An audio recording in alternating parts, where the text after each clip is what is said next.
Rise TV, सच सबसे आगे।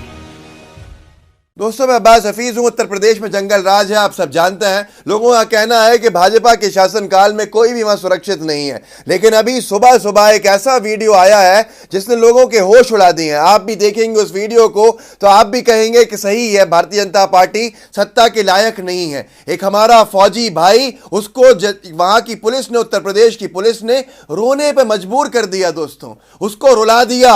हमारी सेना के जवानों को उत्तर प्रदेश पुलिस ने, योगी जी की पुलिस ने रोने को मजबूर कर दिया।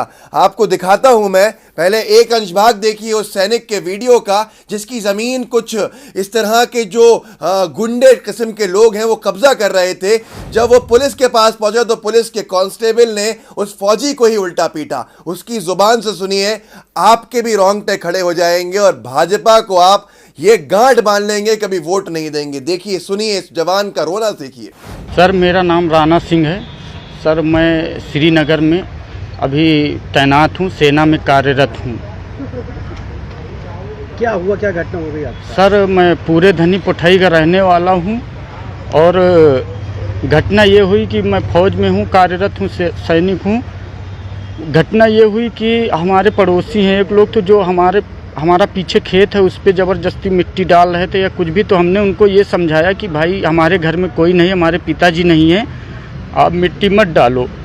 उसके बाद वो चले गए। उसके बाद हमारे ग्राम प्रधान रामू मिश्रा उसको रात में 3 बजे थाने भिजवा के मेरे नाम एप्लीकेशन दिलाया। उसके बाद अनिल कुमार विश्वकर्मा और हरिंदर जाट 2 सिपाही आए, बोला कि तुमको एसओ साहब याद कर रहे हैं और चलो थाने जल्दी।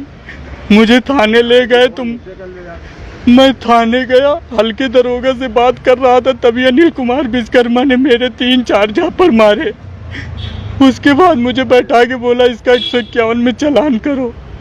किसी तरह वहाँ से निकलने के लिए मैंने हाथ पैर जोड़ के सुलह सपाटा कराया और जो विपक्षी पार्टी थी उनके सामने मुझे मार के भगा दिया। बोला तुम जाओ। अब सुलहनामा पे मैंने साइन किया, सब कुछ मैंने किया। तो दोस्तों, देखा आपने कि किस तरह से जब ये पुलिस स्टेशन गया तो वहां उसको मारा पीटा पुलिस वाले ने, कांस्टेबल ने, और उसके बाद सहमति नामे के ऊपर जो कॉम्प्रोमाइज का जो पूरा का पूरा कागजात थे उस पर ज़बरदस्ती साइन करवाए, इसके विपक्षी पार्टी का साथ दिया। इसने पूरी कहानी सुनाई इस हमारे जवान ने, जो भारत की रक्षा करने के लिए कश्मीर में श्रीनगर के अंदर डटा हुआ है। उसके साथ ये सलूक है उत्तर प्रदेश की पुलिस का। आप सोच सकते हैं आम जनता के साथ क्या करते होंगे। जो फौजी को नहीं छोड़ रहा है योगी राज में, तो फिर वो आम नागरिक, और अगर वो गरीब हो तो उसका क्या हाल होता होगा। यही नहीं रुका, इसके बाद का एक और अंश भाग देखिए इस वीडियो का, जो आगे इस जवान ने सुनाया कि जब वो सुलहनामे के ऊपर साइन करके आ गया, उसको चाटे मार लिए विश्वकर्मा नाम के कांस्टेबल ने, तो अगले दिन वो हवलदार इसके घर पहुंचा, विपक्षी पार्टी को लेके पहुंचा और इस जवान के बारे में कहा कि अब इसको हम झूठे मुकदमे में उलझाएंगे, फंसाएंगे। सुनिए उसकी जुबानी फिर से आधा और इसका अंश भाग देखिए। आज की दिनांक में रामू मिश्रा 2 पुलिस आई है, बाहर विपक्षी टीम को बैठा के 60 गार्ड बनाया, बोला इसको साले को फंसा दो। और हरिंदर जाट ने मेरे से बोला तुम्हें 151 में बचाया है, 4000 रुपये दे दो। मेरे पास 10 बजे रात तक की कॉल भी आई। क्या जरूरत थी, जब मैं सुलह होके आ गया तो मेरे पास क्यों कॉल कर रहे थे? किसने मारा पीटा आपको? अनिल कुमार विश्वकर्मा। ये कौन है? ये कांस्टेबल है थाना डी। और थानेदार ने क्या कहा? थानेदार को मैं रो रो के वही बताया कि सर मेरे को मारा है। बोला चलो ठीक है, कोई बात नहीं, कोई बात नहीं, तुमको मैं सुलह करा रहा हूँ। आप फौज में उसके बाद इस तरह की घटना? वही मैं बोला कि सर मैं भी वर्दीधारी हूँ, मेरी इज्जत है, मुझे क्यों मारा गया। बोले कोई बात नहीं, चलो हो गया जो हो गया, तुम जाओ। क्या चाहते हो एसपी से, क्या करते? मैं एसपी साहब से यही कहना चाहता हूँ, मेरी नौकरी खतरे में पड़ सकती है, मुझे न्याय दिलाया जाए। और मेरे ग्राम प्रधान पूरी तरह से लगे विपक्षी को लेके, उसको धमका के, जब बाहर गांव के समझा बुझा के उससे बयान दिलाया। उसको आज सुबह से 2 पुलिस गई मेरे घर के सामने से और रामू मिश्रा प्रधान जी। अगर न्याय न मिला तो क्या करोगे? न्याय नहीं मिला तो मैं मुख्यमंत्री आवास के सामने जाके मुख्यमंत्री के सामने अपने आप पे पेट्रोल डाल के अपने खुद को जला दूंगा। मेरी आत्मसम्मान की बात है ये। मैंने एसपी साहब, कप्तान साहब से बताया, क्या बोला उन्होंने? उन्होंने बोला आपके साथ कोई कुछ नहीं करेगा, ना आपके खिलाफ मुकदमा लिखा जाएगा, इसकी जांच होगी और उनके खिलाफ कार्रवाई की जाएगी। मैं बहुत परेशान हूँ, मुझे न्याय मिलना चाहिए बस। तो दोस्तों देखा कैसा मामला सामने आया है, और यह अभी का नहीं है। अनेकों फौजियों के साथ योगी जी की पुलिस का यह व्यवहार है। मैं आपको सुनाता हूं कुछ खबरें, आप भी सुन के दंग रह जाएंगे। वो भारतीय जनता पार्टी जो सैनिकों के नाम पे वोट मांगती है, जो सेना के नाम पे चुनाव लड़ती है, जिसको राष्ट्रवाद की बात करने से फुर्सत नहीं मिलती है, उसके शासनकाल में सैनिकों का क्या हाल हो गया है, यह आप समझ सकते हैं। अगर आपके लिए, आपके दिल में हमारे सैनिकों के लिए कोई छोटा सा भी प्रेम होगा तो आप कभी भाजपा को वोट नहीं देंगे। दोस्तों आपने देखा कि जब जो टीआई था, थानेदार था, उससे हमारे जवान ने यह शिकायत की कि आपका जो कांस्टेबल है मुझे मार रहा है, मुझे पीट रहा है, रो दिया। उसके बाद भी थानेदार ने कहा ठीक है कोई बात नहीं, आप जाओ, मैं आपको सुलह करा देता हूं। अरे कार्रवाई करनी थी, सुलह कराने की बात कर रहे हैं, और आप कहते हैं भाजपा की सरकारें राष्ट्रवादी सरकारें होती हैं। यह आपको आज समझ में आ गया होगा। और मैं ये बहुत ही तथ्यों के साथ कह रहा हूं कि भाजपा सरकार में हमारे जवानों की कितनी बुरी हालत है, आप समझ सकते हैं। 20 शहीद हो गए। कहां पर? ये पूरे लद्दाख के जो घाटी के ऊपर मामला आया सामने, आपने देखा था, चीन ने हमारे 20 जवानों को शहीद कर दिया। उनका ना बदला लिया गया, ना चीन का नाम लेकर निंदा की गई। इससे खराब दिन कब आ सकते हैं? और साथ के साथ उत्तर प्रदेश की पुलिस ने इससे पहले भी योगी राज में जवानों को कैसे परेशान किया, मैं आपको खबर पढ़ के सुनाता हूं। आपको समझ में आएगा कि भाजपा का राष्ट्रवाद सिर्फ और सिर्फ एक दिखावा है, और इससे ये लोगों को ठगते हैं और कुछ नहीं करते। इनके दिल में कितना राष्ट्रवाद है, कितनी देशभक्ति है, सेना के प्रति कितनी वफादारी कह लें या प्रेम कह लें, या जो भरोसा है, जो उनके लिए काम करने का इनका जज्बा है, वो कितना है, आपको समझ में आ जाएगा। मैं आपको एक वीडियो दिखाता हूं। आपने और भी कहीं देखा होगा, इससे पहले हमने भी इसको चलाया था हमारे साथी ने। मैं आपको फिर दिखाता हूं कि कैसे सैनिकों को मरने के लिए छोड़ दिया गया। सैनिकों ने खुद वो वीडियो बनाया कि उनके पास ना तो बुलेट प्रूफ गाड़ी है, और उनके अधिकारी बुलेट प्रूफ गाड़ी में चल रहे हैं, तो पुलवामा जैसी घटनाएं नहीं होंगी तो क्या होंगी। देख लीजिए मोदी सरकार के अंदर कैसा वीडियो वायरल हुआ है। ये नॉन बीपी गाड़ी में आदमी जा रहा है, तो बताओ कि ये क्या, यहाँ बीपी गाड़ी में आदमी सुरक्षित नहीं है, नॉन बीपी में लेके जा रहा है। ये क्या है इसमें? ये टीना पत्थर मारेगा, इस पार हो जाएगा। बहुत बेकार व्यवस्था है, पूरा गाड़ी का भाड़ा दे रखा है। अपने बुलेट प्रूफ में जाता है ओसी इंस्पेक्टर, और कंपनी को टीम को बोल देता है नॉन बीपी में जाओ।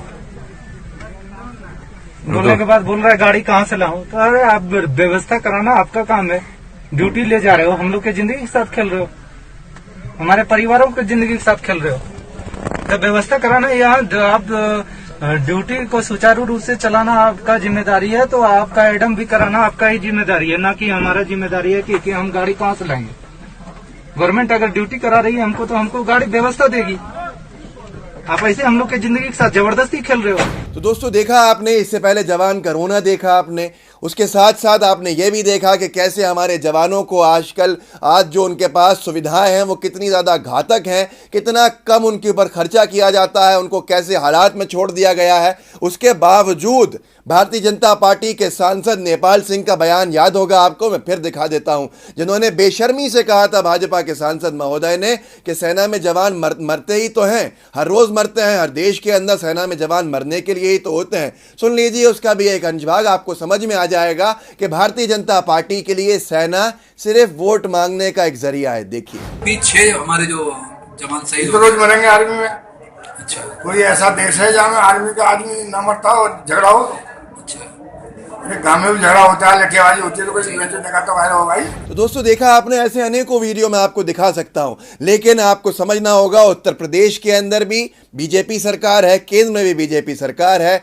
उत्तर प्रदेश में भी हमारा जवान जो है सुरक्षित है केंद्र की सरकार की वजह से। तो आपने देख ही लिया पुलवामा में क्या हालत हुई, चीन ने हमारे 20 जवानों को शहीद कर दिया, और अभी जो ट्रक में बैठे हुए जो जवानों का वीडियो आपने सुना, और नेपाल सिंह सांसद का भी बयान आपने सुन लिया। अब उत्तर प्रदेश की योगी सरकार की अगर बात करें तो क्या हम इंसान सुरक्षित होगा? जो जवान को रोने में मजबूर कर दें, जहां पर जवानों को पीटा जा रहा हो। मैं आपको और खबर पढ़ के सुनाता हूं, उत्तर प्रदेश की बाराबंकी जिले की खबर है, कुछ दिन पहले की है। जो हेडलाइन लिखी है न्यूज़ नेशन ने, उसमें लिखा है तुम लोगों को और ठीक करने की ज़रूरत है, पुलिस वालों ने यह कहा और सेना के जवान को पीटा। बाराबंकी जिले में छुट्टी पर घर आए सेना के जवान के साथ यूपी पुलिस की बर्बरता का मामला सामने आया है। जवान के मुताबिक पुलिस ने उसे रास्ते से पकड़ लिया और रात भर कोतवाली में बंद कर उसकी जमकर पिटाई की। 4 अगस्त 2019 की खबर है ये। आपको समझना होगा, इससे समझ में आता है आपको कि बीजेपी का राष्ट्रवाद, बीजेपी का सेना प्रेम सिर्फ चुनाव तक और राजनीति तक सीमित है। यह सत्ता में आने के बाद कितनी बुरे हाल कर देते हैं, यह भी सबके सामने है। पत्रिका में खबर छपी थी 26 अगस्त 2019 को। पुलिस ने सीआरपीएफ जवान की मां, बेटे व पत्नी को पीट कर फौजी को थाने में किया बंद। अमित शाह के ऑफिस से फोन आने पर छोड़ा। आप सोचिए क्या हालत हो गई है कि देश के गृह मंत्री को थाने में फ़ोन लगाना पड़ रहा है।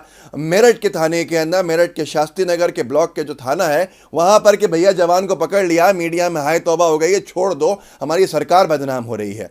बारामूला में तैनात है सीआरपीएफ के जवान सत्येंद्र चौधरी।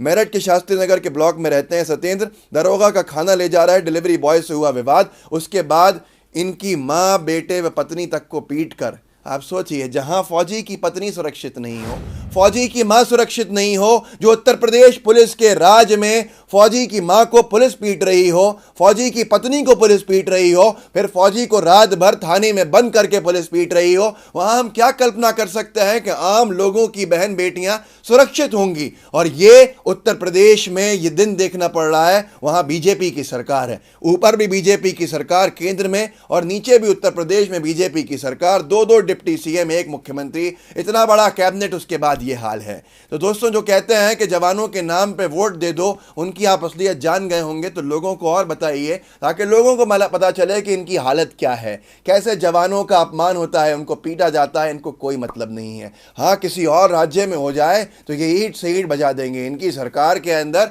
इस तरह से असुरक्षित हमारा जवान है, जिससे साफ पता चलता है कि आम जनता कितनी असुरक्षित होगी। वीडियो को व्हाट्सएप में भी शेयर कीजिएगा, अपने साथियों के साथ साझा कीजिएगा ताकि इसकी रीच बढ़े। साथ में हमारे लाइव टीवी का बेल आइकन ज़रूर दबाइएगा ताकि आपको नोटिफिकेशंस मिलते रहें। फेसबुक पे देख रहे हैं तो फेसबुक के पेज को लाइक कीजिएगा, फॉलो कीजिएगा। जय हिंद, जय भारत। लाइव टीवी, सच सबसे आगे।